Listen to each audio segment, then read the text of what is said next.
From the worst earthquake in decades to economic woes to mystery diseases, 2023 may perhaps be China's annus horribilis. But that didn't deter Xi's expansionist tendencies. From retaining China's stranglehold on Taiwan to expanding global influence to counter the US. The natural disaster was not the only blow for China in 2023. Hopes of a recovery after the COVID shutdown were dashed. 2023 saw the Chinese economy stalling to a point where it's being called a drag on world output by the International Monetary Fund, among others. From a collapsing real estate sector, local government debt, downward spiral of exports to weak spending and staggeringly high unemployment. So much so that reports say the Chinese government has stopped publishing the data. China's trade tussle with the US has resulted in an exodus of manufacturing from China to friendlier shores like India. A study by the Boston Consulting Group has found that India may be the biggest winner as US companies continue to shift away from Chinese manufacturing. I think in July, the Chinese leadership realized that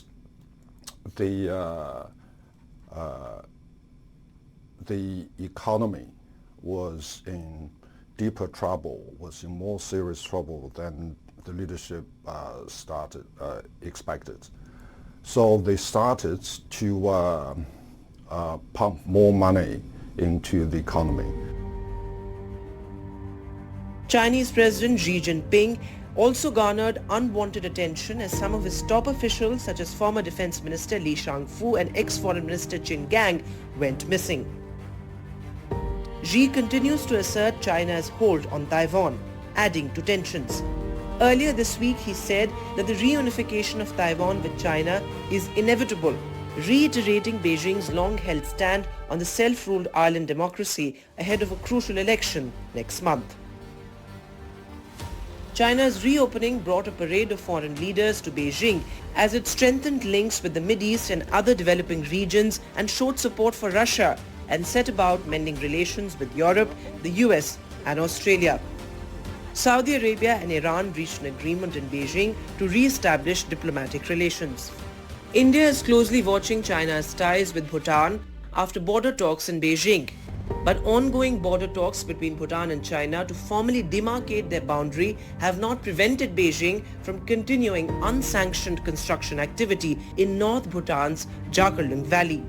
Startling high-resolution satellite images that we'll now share with you indicate that ongoing border talks between Bhutan and China to formally demarcate their boundary have not prevented Beijing from continuing unsanctioned construction activity in North Bhutan's Jakarlung Valley.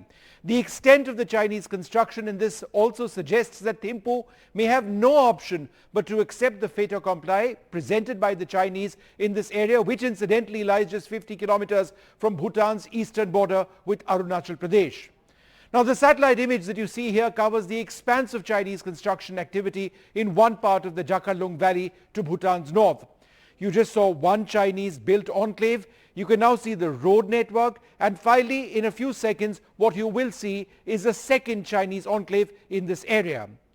So where is this area? On this map, we can show you 4 areas where China has illegally entered Bhutan and constructed villages and military outposts.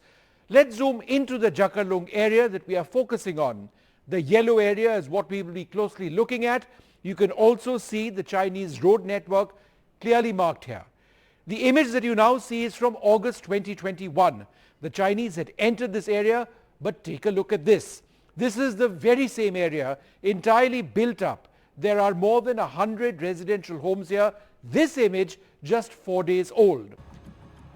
The silver lining for China probably is a surprising successful meeting between Xi and US President Joe Biden in November.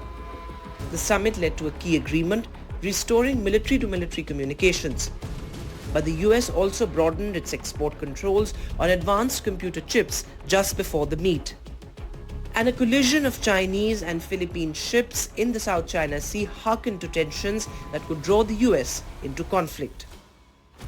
将来中国现在有更多的物质储备，如果提供一些援助，加强一些合作，加上过去又有积累，那似乎是中国参与大国博弈，参与全球治理的一个现实的一个解决方案。 Chinese President Xi Jinping is putting a turbulent year behind China and is entering 2024, the year of the dragon according to the Chinese calendar, hoping for better times ahead, but by the looks of it, he will end up living even more dangerously. With Vishal Vivek, Bureau Report, NDTV.